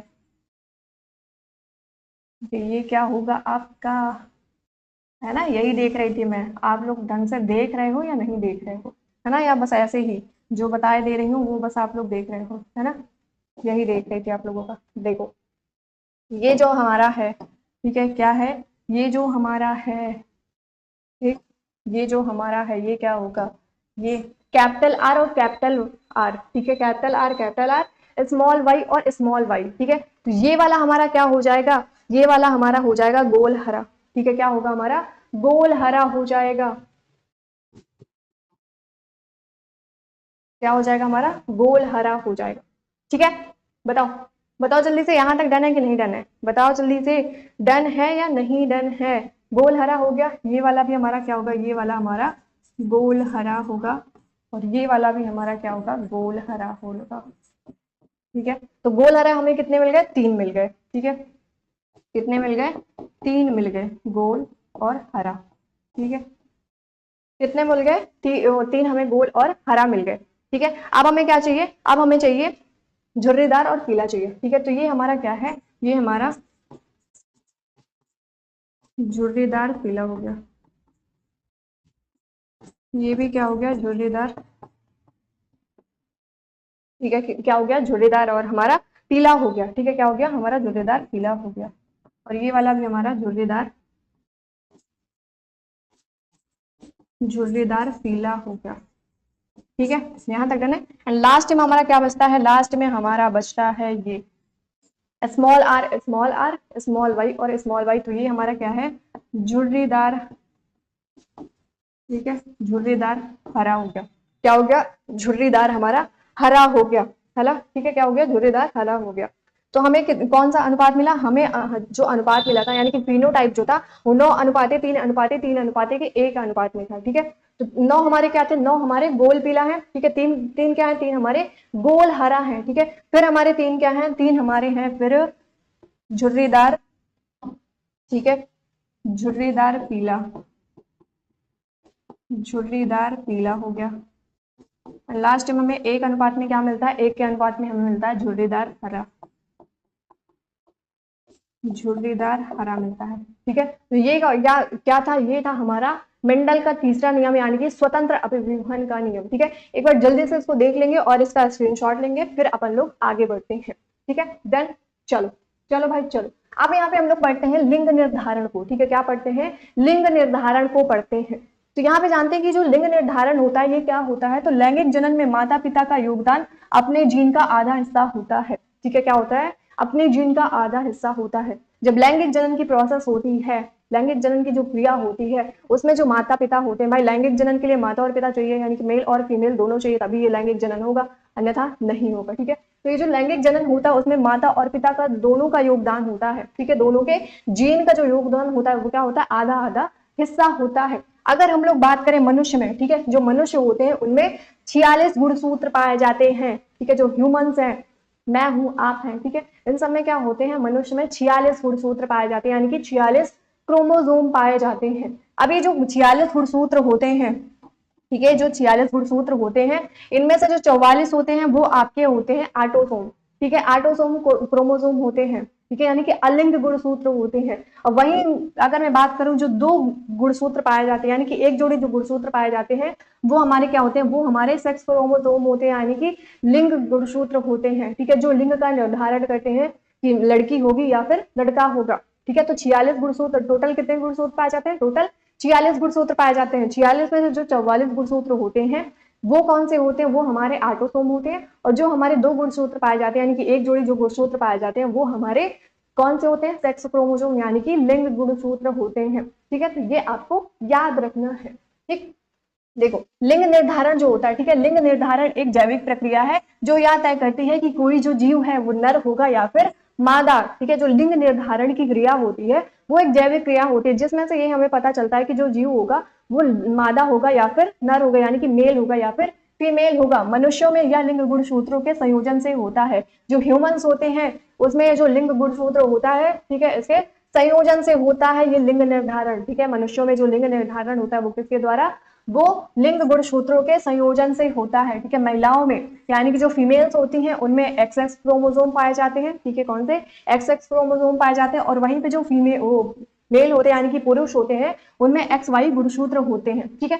पिता से मिलने वाले जो Y गुणसूत्र हैं, ठीक है, जो फादर होते हैं यानी कि पिता होते हैं उनसे जो Y क्रोमोसोम मिलता है, गुणसूत्र मिलता है, वो पुरुष भ्रूण का निर्माण करता है, ठीक है। किसका निर्माण करता है, पुरुष भ्रूण का यानी कि मेल का, ठीक है, मेल का निर्माण करता है, ठीक है। जबकि माँ से, ठीक है, जबकि अगर वही माँ जो हमारी मदर होती है, माँ होती है, उनसे जो हमें मिलने वाला हमेशा क्या होता है, हमेशा हमें एक्स क्रोमोसोम मिलता है, ठीक है। क्या मिलता है, एक्स क्रोमोसोम होता है। कुछ अन्य जीवों में पर्यावरणीय कारक जैसे तापमान हो गया भी लिंग निर्धारण कर सकते हैं। सिंपल सी बात, लिंग निर्धारण क्या होता है, एक जैविक क्रिया होती है जिससे हमें ये पता चलता है कि कोई भी जो जीव है वो मादा होगा या फिर नर होगा यानी कि मेल होगा या फिर फीमेल होगा, ठीक है। अगर हम लोग बात करें मनुष्यों की, ठीक है, मनुष्यों की अगर हम लोग बात करें उनमें जो लिंग निर्धारण होता है वो किस पर डिपेंड करता है, अगर उनके पापा के, ठीक है, यानी कि पिता के अगर उसका क्या मिल रहा है, वाई, ठीक है, वाई क्रोमोसोम मिल रहा है, तो जो बच्चा होगा वो क्या होगा, वो लड़का होगा। अगर वहीं पे, ठीक है, माँ जो होती है यानी कि जो फीमेल्स होती है उनमें XX क्रोमोसोम मिलता है, ठीक है, होता है, तो क्या होता है, हमेशा अगर X वाला, ठीक है, माँ का X और जो पिता है उनका भी X मिल गया तो क्या होता है, वहां पे लड़की होती है, ठीक है, क्या होती है, लड़की होती है। यहाँ समझते हैं, ठीक है। मान लो ये आपके पापा है, ठीक है, क्या है, आपके पापा है यानी कि मेल है, ठीक है, पापा है आपके, फादर है। तो मेल में क्या होता है, XY क्रोमोसोम पाया जाता है, ठीक है, क्या पाया जाता है, XY क्रोमोसोम पाया जाता है। वहीं पे जो फीमेल होती है, ठीक है, फीमेल में क्या क्या पाया जाता है, फीमेल में एक्स एक्स क्रोमोजोम पाया जाता है, ठीक है, कौन सा, एक्स एक्स क्रोमोजोम पाया जाता है, ठीक है। अब इन दोनों में क्या होगा, ठीक है, इन दोनों में क्या होगा, जब, ठीक है, अगर इसको हम लोग अलग करते हैं तो एक्स अलग होगा हमारा, वाई अलग हो गया, ठीक है, एक्स अलग हो गया और एक्स अलग हो गया। अब इन दोनों का अगर हम लोग क्रॉस करवाते हैं, ठीक है, इनका क्या करवाते हैं, इनका क्रॉस करवाते हैं, तो ये एक्स, ठीक है, जब इस एक्स से मिलेगा यानी कि फीमेल के एक्स से मिलेगा तो क्या बनाएगा, एक्स एक्स, ठीक है, क्या बनाएगा, एक्स एक्स। और एक्स एक्स क्या होता है, फीमेल होती है, यानी कि वहां पे जो लड़की, जो मतलब उनकी संतान होगी वो क्या होगी, वो लड़की होगी, ठीक है। और फिर यही फादर का जो यानी कि पिता का जो एक्स क्रोमोजोम है, ठीक है, वो क्या होता है, वो माँ के एक्स क्रोमोजोम से फिर मिलता है तो क्या बनाता है, एक्स एक्स बनाता है। तो एक्स एक्स में फिर क्या होगी, फिर वहां पे लड़की होगी, ठीक है, क्या होगी, लड़की होगी। अगर, ठीक है, अगर पिता का वाई क्रोमोजोम, ठीक है, पिता है जो फादर है आपके, उनका वाई क्रोमोजोम किससे, माँ के, ठीक है, माँ के एक्स एक्स क्रोमोजोम से मिलता है तो क्या बनाएगा, एक्स वाई क्रोमोजोम बनाएगा। तो वहां पे क्या होगा, वहां पे लड़का होगा, ठीक है, क्या होगा, वहां पे लड़का होगा। और फिर क्या होता है, फिर यही एक्स वाला जो क्रोमोजोम है माँ का और पिता का जो वाई क्रोमोजोम है वो अगर आपस में मिलते हैं तो क्या बनाते हैं, वो बनाते हैं एक्स और वाई। तो वहां पे जो संतान उनकी होगी वो क्या होगी, वो लड़का होगा, ठीक है, क्या होगा, लड़का होगा। यानी कि यहाँ पे 50% क्या होंगे, 50% आपकी गर्ल्स होंगी, ठीक है, 50% क्या होंगी, 50% गर्ल्स होंगी और 50% क्या होगा, 50% यहाँ पे बॉयज होंगे, ठीक है। तो ये देखो, जो लड़का और लड़की होती है ना, सब लोग कहते हैं ना, अगर किसी को लड़की हो गई तो उसकी मम्मी को ही, मतलब पूरा पूरा जो दोस्त होगा ना उसकी मम्मी को ही दे देंगे, है ना, कि तुमने लड़की पैदा कर दी। देखो, जो लिंग गुणसूत्र होता है, लिंग जो निर्धारण होता है, ठीक है, लिंग निर्धारण जो होता है, यानी कि लड़का होगा या फिर लड़की होगी, ठीक है, वो किस पे डिपेंड करता है, वो पापा पे डिपेंड करता है, ठीक है, किसके, पापा पे डिपेंड करता है, ठीक है। क्यों, क्योंकि मम्मी के पास तो ऑलरेडी क्या है, मम्मी के पास तो ऑलरेडी एक्स एक्स क्रोमोजोम होते हैं। और वहीं पे पापा की अगर बात करें तो पापा में कौन से क्रोमोजोम होते हैं, एक्स और वाई क्रोमोजोम होते हैं, ठीक है। तो मम्मी का यहाँ पे क्या दोष है, कोई दोष नहीं है ना। अगर पापा का एक्स मिल गया तो क्या हो गया, लड़की होगी। अगर पापा का वाई मिल गया तो क्या हो जाएगा, लड़का हो जाएगा, है ना। तो जो लोग मम्मी को दोष देते हैं ना उनको समझा दिया करो, ठीक है, कि मम्मी की यहाँ पे कोई भी गलती नहीं है, ठीक है। चलो, यहाँ पे आप देखते हैं जैव विकास को, यानी कि इवोल्यूशन को देखते हैं कि जैव विकास क्या होता है। वह निरंतर धीमी गति से होने वाला प्रक्रम जो हजारों करोड़ों वर्ष पूर्व, ठीक है, क्या कह रहा है कि वह निरंतर धीमी गति से होने वाला जो प्रक्रम है, जो हजारों करोड़ों वर्ष, ठीक है, हजारों और करोड़ों वर्ष पूर्व जीवों से शुरू हुआ, जिससे नई, ठीक है, जिससे क्या हुआ, जिससे नई स्पीसीज का उद्भव हुआ, विकास कहलाता है, ठीक है, क्या कहलाता है, हमारा विकास कहलाता है। क्या कह रहा है कि ये जो निरंतर धीमी गति से होने वाला जो प्रक्रम है, जो कि, ठीक है, कई हजार वर्ष, ठीक है, कई हजार वर्ष पूर्व जो जीव हैं उनसे शुरू हुआ था, और जिससे क्या हुआ, जिससे नई स्पीसीज का उद्भव हुआ, उसी को हम लोग क्या बोलते हैं, उसी को हम लोग विकास बोलते हैं, ठीक है, क्या बोलते हैं, विकास बोलते हैं। अब यहाँ पे अगर हम लोग उपार्जित लक्षण की बात करें कि जो उपार्जित लक्षण होते हैं ये क्या होते हैं, तो वे लक्षण जिनसे कोई जीव, ठीक है, वे लक्षण जिसे कोई जीव अपने जीवन काल में अर्जित करता है, ठीक है, जो उपार्जित लक्षण होते हैं ऐसे लक्षण होते हैं जिनमें जो जीव होता है वो अपने जीवन काल में अर्जित करता है, यानी कि इकट्ठा करता है, उसी को हम लोग क्या बोलते हैं, उसी को हम लोग उपार्जित लक्षण बोलते हैं, ठीक है। जैसे अल्प पोषित भ्रंग के भार में कमी, ठीक है, जैसे अल्प पोषित भ्रंग के भार में कमी हो गई।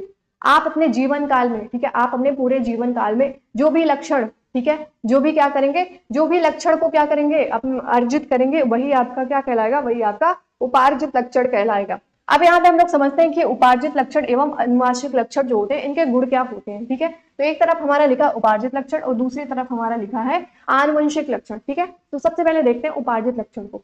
तो उपार्जित जो लक्षण होता है ये लक्षण है, ठीक है, ये लक्षण जीवों द्वारा अपने जीवन काल में प्राप्त किए जाते हैं, ठीक है। ये जो लक्षण होते हैं, उपार्जित लक्षण जो होते हैं वो जीव के जीवन काल में प्राप्त किए जाते हैं। जैसे जैसे आपने क्या कर लिया, जैसे ये है ना एग्जाम्पल पीछे मैंने बताया था, अल्पपोषित भ्रंग के भार में कमी, ठीक है, ये आगे समझ आएगा, अभी यहाँ पे थोड़ा देखते हैं।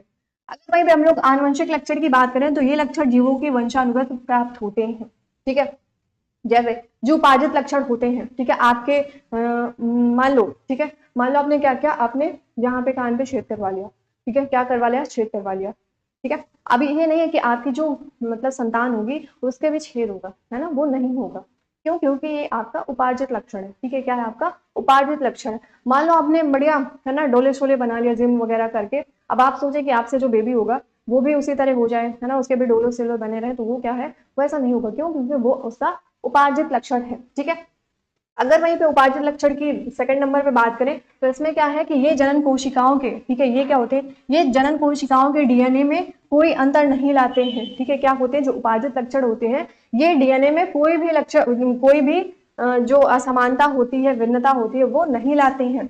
अगली पीढ़ी को वंशानुगत यानी कि स्थानांतरित नहीं होते हैं। ठीक है, क्या होते हैं, स्थानांतरित नहीं होते हैं। जैसे मान लो आप गिर गए, आपको चोट लग गई, ठीक है, आपको चोट लग गई, अब क्या हुआ, अब आप सोच रहे हैं कि आपसे जो बेबी होगा उसको भी चोट है, ऐसी लगी होगी, है ना, तो ऐसे नहीं लगी होगी, है ना। आप जैसे जिम वम कर लिए, सोले सोले बन गया, है ना, बढ़िया बॉडी बना लिया आपने, आपका जो बेबी होगा आप सोचे कि वैसे ही हो जाए, तो ऐसे नहीं होगा। ठीक है, फिर अगर हम लोग आनुवंशिक लक्षण की बात करें तो ये जनन कोशिकाओं में घटित होते हैं तथा अगली पीढ़ी में स्थानांतरित होते हैं।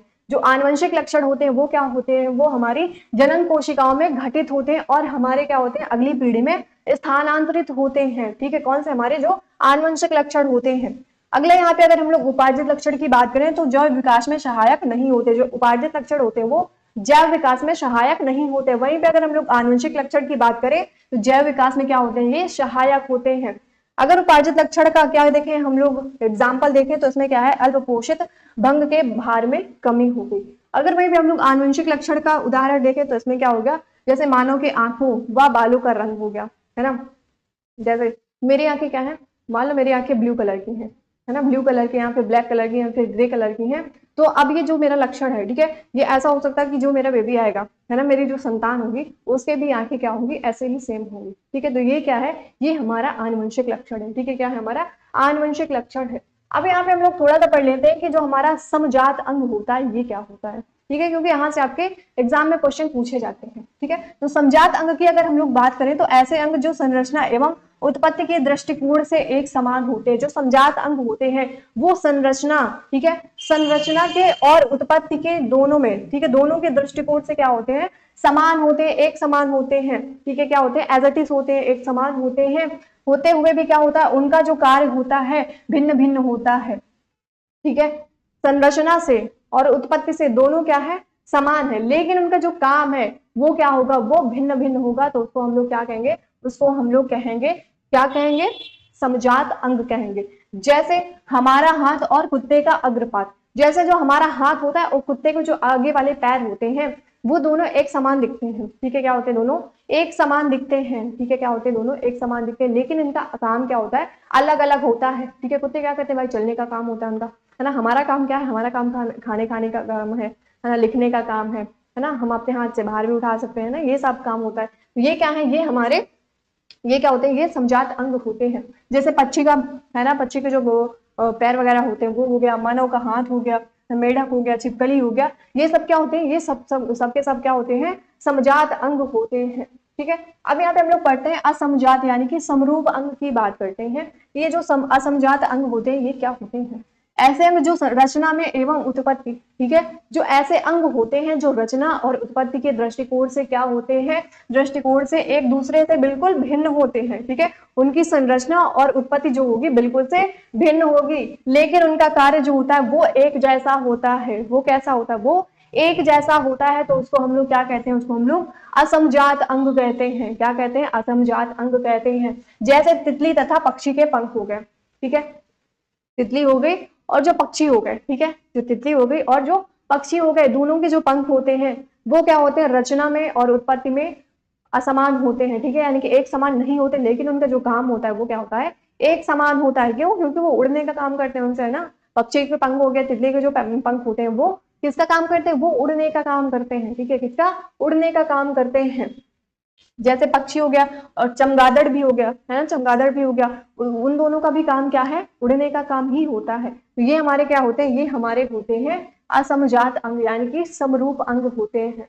ठीक है, यहां तक डन है। चलो अब यहाँ पे थोड़ा सा क्वेश्चन प्रैक्टिस करते हैं। जितना अभी तक आपने पढ़ा है यहाँ पे देखते हैं कि कितना आप लोगों ने अच्छी तरीके से समझा है और कितना आपने बिल्कुल से सही तरीके से अपनी क्लास को देखा है। ठीक है, चलो देखो पहला क्वेश्चन हमारा दिया है कि मेंडल ने वंशानुगत के कितने नियम दिए थे। अब यहाँ पे आपको बताना है कि जो मेंडल जी थे उन्होंने अपने, ठीक है, वंशागत के कितने नियम दिया थे। ठीक है, कितने नियम दिए थे ये आपको बताना है। तो पहला आपका जो ऑप्शन है वो दिया है आपका 1, दूसरा दिया है 2, तीसरा दिया है 3 और चौथा दिया है 4। तो यहाँ पे आपको जल्दी से कमेंट सेक्शन में कमेंट करके बताना है कि इसका जो राइट आंसर होगा वो क्या हो जाएगा। ठीक है, तो आप सभी लोगों ने पढ़ा है कि ये जो मेंडल थे इन्होंने वंशागति के कितने नियम दिए थे, इन्होंने वंशागति के 3 नियम दिए थे, यानी कि राइट आंसर इसका कौन सा, 3 नंबर, यानी कि सी नंबर सही हो जाएगा। अब वो नियम कौन कौन से थे देख लेते हैं एक बार। पहला था प्रभाविता का नियम। ठीक है, रुको रुको रुको रुको, ऐसे लिखते हैं। ठीक है, क्या लिखते हैं, ऐसे लिखते हैं। चलो, पहला था प्रभाविता का नियम, दूसरा था पृथक्करण का नियम, और तीसरा था स्वतंत्र अपव्यूहन का नियम। ठीक है, कौन सा था, पहला था प्रभाविता का नियम, दूसरा था पृथक्करण का नियम, और तीसरा था क्या था, स्वतंत्र अपव्यूहन का नियम। ठीक है, क्या था, स्वतंत्र अपव्यूहन का नियम था। ठीक है, तो मेंडल ने कितने नियम दिए थे, 3 नियम दिए थे। कौन कौन से, प्रभाविता का, पृथक्करण का और स्वतंत्र अपव्यूहन का नियम दिया था। ठीक है, और ये तीनों नियम आपको बहुत ही अच्छी तरीके से आने चाहिए, क्योंकि यहाँ से आपका क्वेश्चन जो है वो आपके एग्जाम में पूछा जाता है। ठीक है, क्या होता है, आपके एग्जाम में पूछा जाता है। अगला क्वेश्चन है, मेंडल ने किस पर अपना प्रयोग किया था। अब यहाँ पे बताना है कि जो मेंडल जी थे उन्होंने जो अपना प्रयोग किया था वो किस पे किया था। पहला दिया मटर, दूसरा टमाटर, तीसरा सरसों, चौथा दिया आपका आलू।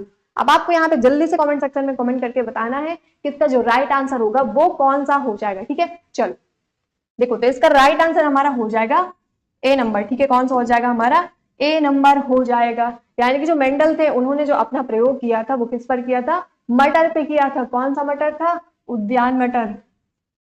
ठीक है, कौन सा मटर था, उद्यान मटर था।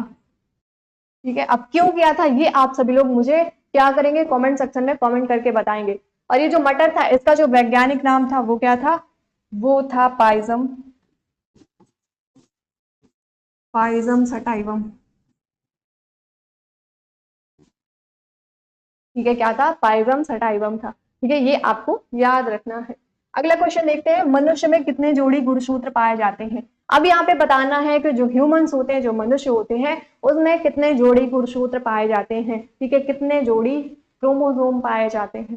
पहला दिया हमारा 23 जोड़ी, दूसरा दिया 46 जोड़ी, तीसरा दिया है 44 जोड़ी, और चौथा आपका दिया है 47 जोड़ी। अभी पीछे मैंने आपको बताया था कि जो ह्यूमंस होते हैं, मनुष्य होते हैं, उनमें कितने जोड़ी गुणसूत्र पाए जाते हैं, उनमें टोटल 46 गुणसूत्र पाए जाते हैं। ठीक है, कितने, 46 गुणसूत्र। गुणसूत्र की जो संख्या है, ठीक है, गुणसूत्र कितने होते हैं, 46। ठीक है, कितने होते हैं, 46। अगर जोड़े की बात करें तो कितनी जोड़ी पाए जाते हैं, 23 जोड़ी। ठीक है, कितने जोड़ी, 23 जोड़ी। जिनमें से अब ये जो 46 गुणसूत्र हैं, ठीक है, ये जो 46 गुणसूत्र हैं, इनमें से जो 22 जोड़ी गुणसूत्र होते हैं, ठीक है, 22 जोड़ी जो होते हैं, ये कौन से, ये हमारे ऑटोसोम होते हैं। ऑटोसोम क्रोमोसोम होते हैं। ठीक है, क्या होते हैं, ऑटोसोम क्रोमोसोम होते हैं। ठीक है, ऑटोसोम क्रोमोसोम होते हैं, यानी कि अलिंग गुणसूत्र होते हैं। वहीं पे जो हमारे एक जोड़ी होते हैं, एक जोड़ी जो गुणसूत्र बचते हैं, भाई 23 थे, 23 में एक और हुआ। ठीक है, एक जोड़ी और हुए, तो एक जोड़ी हमारे जो गुणसूत्र होते हैं वो कौन से, वो हमारे सेक्स क्रोमोसोम होते हैं। ठीक है, कौन से होते हैं, हमारे सेक्स क्रोमोसोम होते हैं, यानी कि लिंग गुणसूत्र होते हैं, जो कि लिंग का निर्धारण करते हैं। यानी कि लिंग का मतलब क्या हुआ, वहां पे लड़की होगी या फिर लड़का होगा। ठीक है, और देखो जो मेल होते हैं, ठीक है, क्या होते हैं, जो मेल होते हैं, मेल में कौन से गुणसूत्र पाए जाते हैं, क्रोमोसोम होते हैं एक्स एक्स। ठीक है, कौन से, एक्स एक्स। वहीं पे जो फीमेल्स होती हैं, यानी कि जो स्त्रियां होती हैं, महिलाएं होती हैं, उनमें, sorry sorry sorry sorry sorry, देखो मेल जो होते हैं उनमें एक्स वाई पाए जाते हैं और फीमेल्स में एक्स एक्स पाए जाते हैं। ठीक है, जब क्या होता है, जब पिता का एक्स क्रोमोसोम माता के एक्स क्रोमोसोम से मिलता है, तो वहां पे जो उनसे उत्पन्न संतान होती है वो क्या होती है, वो लड़की होती है। लेकिन वहीं पे, ठीक है, जब माँ का एक्स क्रोमोसोम और पिता का वाई क्रोमोसोम मिलता है, तो वहां पे क्या हो जाएगा, वहां पे लड़का हो जाएगा। ठीक है, क्या हो जाएगा, लड़का हो जाएगा। तो ये चीजें आपको याद रखनी है। ठीक है, क्या करनी है, आपको याद रखनी है। ठीक है, तो आई होप आप सभी लोगों को सारे जो टॉपिक्स थे, जो कॉन्सेप्ट थे, वो बहुत अच्छी तरीके से समझ आ गए होंगे। अगर कोई भी डाउट है आपको किसी भी चीज को लेकर तो आप नीचे कमेंट सेक्शन में कमेंट करके बता सकते हैं। एंड मिलते हैं अपनी अगली वीडियो में, तो तब तक के लिए wish all the best. Thank you.